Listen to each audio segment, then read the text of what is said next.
ప్రకాశం జిల్లాలో ఆత్మహత్యలకి అడ్డు లేకుండా అయ్యాయి అధ్యక్ష. నేను చూశాను కల్లారా. లక్షల రూపాయలు పెట్టుబడి పెట్టారు, కనీసం పొగాకు కొనే నాదుడు లేడు. ఆఫీసులు కూడా చెప్పారు పొగాకు ఏంటండి మనం కొనమేంటని ఆఫీసుల్లో అడ్డు పెట్టారు. మీరు చెప్పడానికి వీల్లేదు.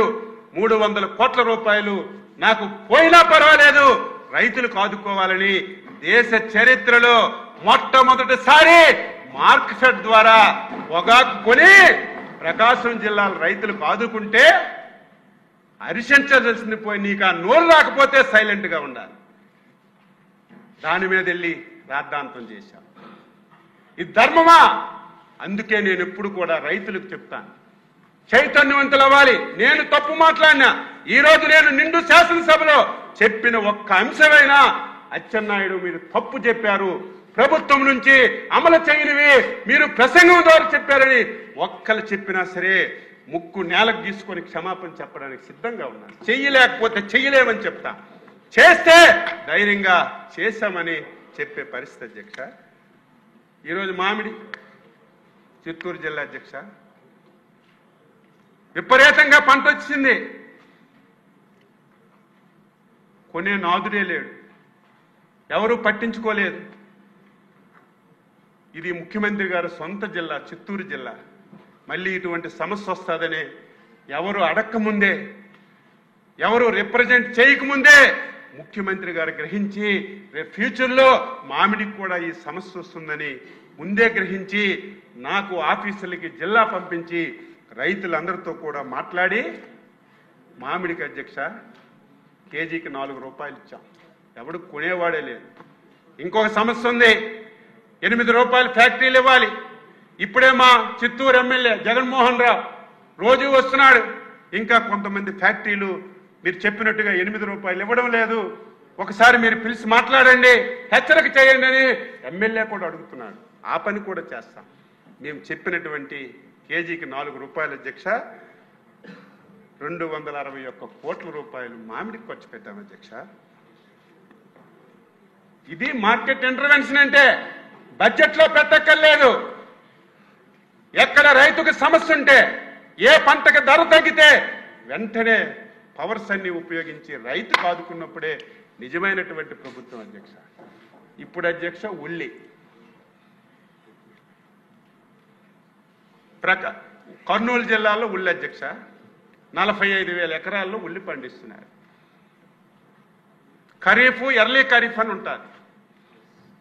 ఎర్లీ ఖరీఫ్లో 5,500 మెట్రిక్ టన్నులు ఉల్లి వస్తుందని అనుకున్నాం.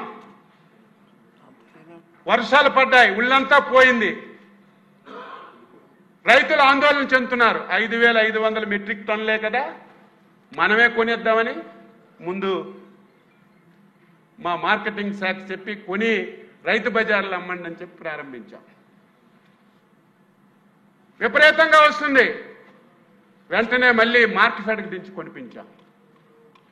ఎంత ఇబ్బంది వచ్చిందంటే మేము 5,500 కదా రెగ్యులర్ ఉల్లి, ఖరీఫ్ ఉల్లి రేపు సెప్టెంబర్ నెలాఖరుకో అక్టోబర్కో వస్తుంది, అప్పటికి స్ట్రీమ్ లైన్ అయిపోతుందని ప్రారంభించాం అధ్యక్ష. దురదృష్టం, ఒక పక్క అదృష్టం, ఒక పక్క దురదృష్టం. ఆగస్టు నెలలో 20 రోజులు ఊహకందని వర్షాలు పడ్డాయి అధ్యక్ష. ఊహించిన వర్షాలు పడ్డాయి, రైతుల్లో ఆందోళన మొదలైంది. ప్రభుత్వం ఇప్పుడైతే 12 రూపాయలకు కొంటుంది, రేపు ఈ స్కీమ్ ఎప్పుడు ఎత్తేస్తారో తెలియదు. ఈ స్కీమ్ లేకపోతే మా ఉల్లంతా పోతుందని ఆందోళన చెంది నెల రోజుల తర్వాత తీయవలసిన ఉల్లి కూడా అధ్యక్ష ఇప్పుడే తీసేసి ముబ్బడిగా మా మార్కెట్లోకి తెచ్చేస్తున్నారు అధ్యక్ష. మార్కెట్లో పెట్టడానికి ప్లేస్ లేదు, ఉల్లి నిల్వ చేయడానికి అవకాశం లేదు. 20 రోజులు తడిచిపోయింది. ఉల్లి తీస్తే మరుసటి రోజుకే కంపు కొట్టేస్తుంది. ఉల్లికి మార్కెట్ తాడేపల్లిగూడెం, కర్నూలు నుంచి లారీ బయలుదేరి తాడేపల్లిగూడెం వచ్చేసరికి 8 గంటల అధ్యక్ష. అక్కడికి వెళ్ళేసరికి ఉల్లి కుళ్ళిపోయి కంపు కొడుతుంటే కలెక్టర్ మాకొద్దు, డంపింగ్ యార్డ్లో వేయడానికి మాకు ఇబ్బంది అని చెప్పారు. ప్రతిరోజు 4-5 కిలోమీటర్ల లైన్లో, దానికి సాక్షి టీవీ, సాక్షి పేపరు, వాళ్ళు సోషల్ మీడియాలో ఉల్లి రైతులు ఇబ్బంది పడుతుంటే ఎన్డీఏ ప్రభుత్వం చంద్రబాబు నాయుడు వ్యవసాయ శాఖ గాఢ నిద్రలో ఉందని నిస్సిగ్గుగా మాట్లాడు. ఇప్పుడుదా సమస్య అధ్యక్ష? 2022 ఎవడి రాష్ట్రానికి ముఖ్యమంత్రి? 2022లో ఉల్లి 2 రూపాయలకు పడిపోయింది. రైతులు రోడ్డు మీద పడేసి దున్నేస్తుంటే ఒక ముఖ్యమంత్రిగా ఒక్క రివ్యూ చేశావా? ఒక పైసా ఉల్లి రైతులకి చాదుకుంటే నేను ఆ రోజు ముఖ్యమంత్రిని, ఇంత డబ్బు ఖర్చు పెట్టి ఆదుకున్నాను, మీరు ఆదుకోండి అంటే దానికి ఒక అర్థం పర్థం ఉంటుంది. 5 సంవత్సరాల్లో ఎక్కడ ఏ పంటకి ఇబ్బంది వచ్చినా ఎక్కడ నువ్వు పట్టించుకోకుండా ఈరోజు ఇష్టానుసారంగా మాట్లాడు. ఇవన్నీ చూసిన తర్వాత ఇంకా నాకు నవంబర్ వరకు ఇంకో పని ఉండదు. రోజు ఉల్లేని, రోజు లారీల లైను, రైతులు వస్తుందని ముఖ్యమంత్రి గారు దృష్టిలో పెడితే ఏం చేద్దాం సార్? కొనలేము, మార్కెట్లన్నీ నిండిపోయాయి.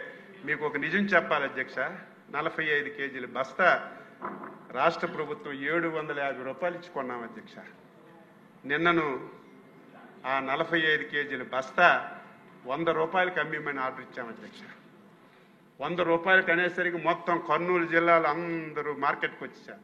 మళ్ళీ అదొక భయం, స్టాంప్ యాడ్ అవుతుందేమో, మళ్ళీ 750 రూపాయల బస్తా 100కు దొరుకుతుందని మళ్ళీ దొమ్మి అయిపోద్దేమో. నిన్న ఉదయం నుంచి మళ్ళీ కలెక్టర్కి, జేసీకి, అందరికీ ఎస్పీతో మాట్లాడి ఒక క్రమశిక్షణ పెట్టి ఏదైతే కర్నూలు మార్కెట్లో ఉన్నటువంటి ప్రతి బస్తా కుళ్ళిపోకుండా ముందు పేద ప్రజలకి, వినియోగదారులకి 100 రూపాయలకి ఇద్దామని నిన్న మొదలు పెట్టాం అధ్యక్ష.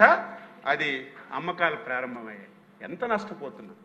ఇవన్నీ చూసిన తర్వాత మనకి 2,77,000 మెట్రిక్ టన్నులు ఉల్లి పండింది అధ్యక్ష.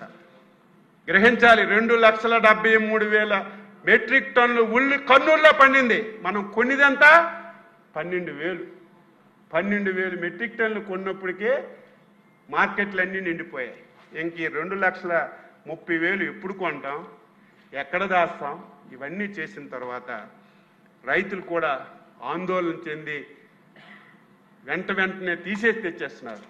రైతులకు ధైర్యం ఇవ్వాలని అధ్యక్ష, ప్రకృతి విపత్తులో, నేషనల్ కెలామిటీలో ఏదైనా కెలామిటీ వస్తే ఉల్లికి కేంద్ర ప్రభుత్వం 17,500 ఒక హెక్టార్కి ఇస్తుంది అధ్యక్ష. ఇంకొక పక్క ఎక్స్పోర్ట్స్ని ఇది చేయడం కోసం మీరు చెప్పినట్టు అందరితో చాలాసార్లు మీటింగ్లు పెట్టాం. నిన్న కూడా నేను పీయూష్ గోయల్తో మాట్లాడాను. They are in discussion with them.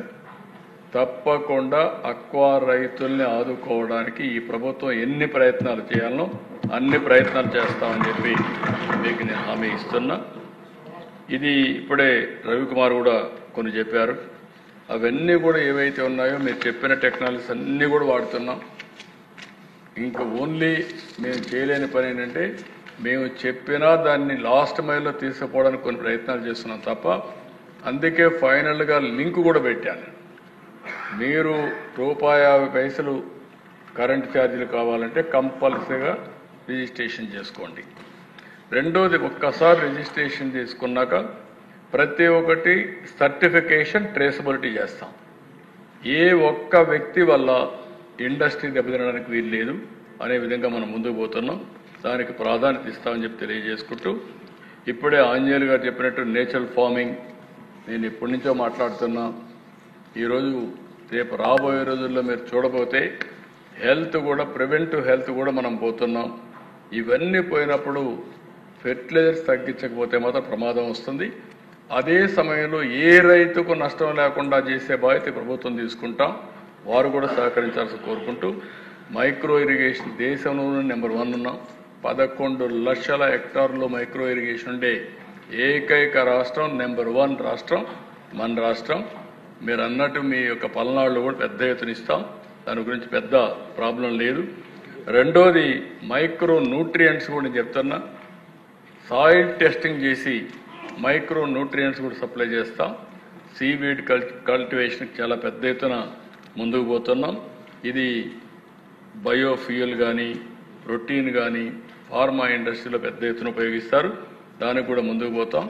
రైతు బజార్లో ప్రత్యేకంగా నేచురల్ ఫార్మింగ్ ప్రొడ్యూస్ పెడతాం.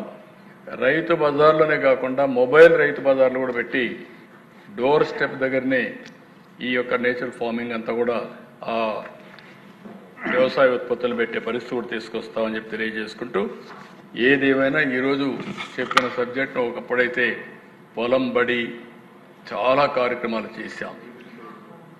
పొలం పిలుస్తుంది రా అని ఇలాంటి చాలా కార్యక్రమాలు పెట్టి క్షేత్రస్థాయిలోనే రైతాంగంతో మాట్లాడి సమస్యల పరిష్కారం చేశాం. నేను కూడా తొందరలో కొన్ని కార్యక్రమాలు పెట్టుకుంటా. ప్రతి ఒక్క ఎమ్మెల్యే నెలకొక్క రోజున పొలం దగ్గరికి వెళ్ళి రైతాంగంతో మాట్లాడే పరిస్థితి మీరు రావాలి. అవుట్ రీచ్ ప్రోగ్రాం టేకప్ చేయాలి. అప్పుడే ఈ సమస్య పరిష్కారం అవుతుంది. ఈ నెల నుంచే మనందరం అక్టోబర్ నుంచి కంపల్సరీగా నెలకొక్కసారి కార్యక్రమాలు ఇస్తాం. రైతుల దగ్గరికి వెళ్తాం, అక్కడే మాట్లాడతాం, వాళ్ళ సమస్యలు వింటాం, సమస్య పరిష్కారం చేసి రైతాంగాన్ని ఏ విధంగా ముందుకు తీసుకుపోతా చెప్పి తెలియజేసుకుంటూ, ఏ ఒక్క రైతుకు ఇబ్బంది లేకుండా చేసే బాధ్యత మనది. దీనికి రైతాంగం కూడా పూర్తిగా సహకరించి, ఎందుకంటే 35% నేషనల్ ఆవరేజ్ వ్యవసాయంలో వచ్చే జిఎస్టిపి 18%, మంది 35%. దేశ ఆవరేజ్లో డబుల్ మన దగ్గర నుంచి వస్తుంది, అంటే 2 వ్యవసాయం ఉంది. దీన్ని లాజికల్గా తీసుకుపోవాల్సిన అవసరం ఉంది. అన్ని విధాల ప్రయత్నం చేస్తామని తెలియజేసుకుంటూ, ఈ అవకాశాన్ని ఇచ్చిన మీకు మనస్ఫూర్తిగా ధన్యవాదాలు. ఈరోజు నేను చెప్పిన విషయాలు ఎమ్మెల్యేలు అర్థం చేసుకోవాలి. ఇది ప్రతి రైతుకు అర్థమయ్యే విధంగా మీరు చెప్పి రైతుల్ని సమాయత్తం చేసి అందరం కలిసి వ్యవసాయాన్ని లాభసాటిగా తయారు చేసే వరకు, నేను కూడా ఒక రైతు కుటుంబంలో పుట్టా, వ్యవసాయం అంటే తెలిసిన వ్యక్తిని. మళ్ళీ ఈరోజు హామీ ఇస్తున్నా, నేను పెట్టే శ్రద్ధ వ్యవసాయం పైన పెడతానని. మొన్నే మీరు చూశారు, ఈరోజు నేను చాలా విషయాలు ఐటీ గురించి మాట్లాడితే అందరూ నేను ఐటీ అనుకుంటారు, కానీ నేను చేసిన పనులన్నీ కూడా రైతుకు ఉపయోగపడే కార్యక్రమాలే చేశాను. మీరు కింద కానీ, నీరు చెట్టును కానీ, కంటూర్ ట్రెంచెస్ కానీ, వాటర్ కన్జర్వేషన్ కానీ, స్ట్రక్చర్స్ కానీ, రిజర్వాయర్స్ కానీ, కాలువలకు కానీ నేను చేసిన శ్రద్ధ నా రాజకీయ జీవితంలో, నేను ఒక విధంగా చెప్పాలంటే ఎక్కువ సమయం వెచ్చించిందే వ్యవసాయానికి సంబంధించిన సాగునీటి రంగం. దాన్ని లాజికల్గా సాగునీటి సంఘాన్ని తీసుకెళ్ళగలిగాం. ఇప్పుడు వ్యవసాయ రంగాన్ని కూడా లాజికల్గా తీసుకెళ్ళి ప్రతి ఒక్క రైతు ఇబ్బంది లేని పరిస్థితిలో వ్యవసాయ ఉత్పత్తుల వరకు లింక్ కూడా చేయగలిగితే ఇది గేమ్ చేంజర్ అవుతుంది. తప్పకుండా అది చేస్తామని చెప్పి తెలియజేసుకుంటూ, అక్టోబర్ నుంచే యాక్షన్ ప్లాన్ తయారు చేస్తాం. అందరం కలిసి సమిష్టిగా పనిచేసి వ్యవసాయాన్ని లాభసాటిగా తయారు చేస్తామని చెప్పి మరొకసారి తెలియజేసుకుంటూ సెలవు తీసుకుంటాం. డిప్యూటీ సీఎం గారు కూడా కొబ్బరి తోటలో ఇన్స్పెక్షన్ పెట్టారండి. ఈనాటి సమావేశం ఇంతటితో ముగిసింది. తిరిగి మంగళవారం అంటే 23 సెప్టెంబర్ రేపు ఉదయం 10 గంటలకు కలుద్దాం.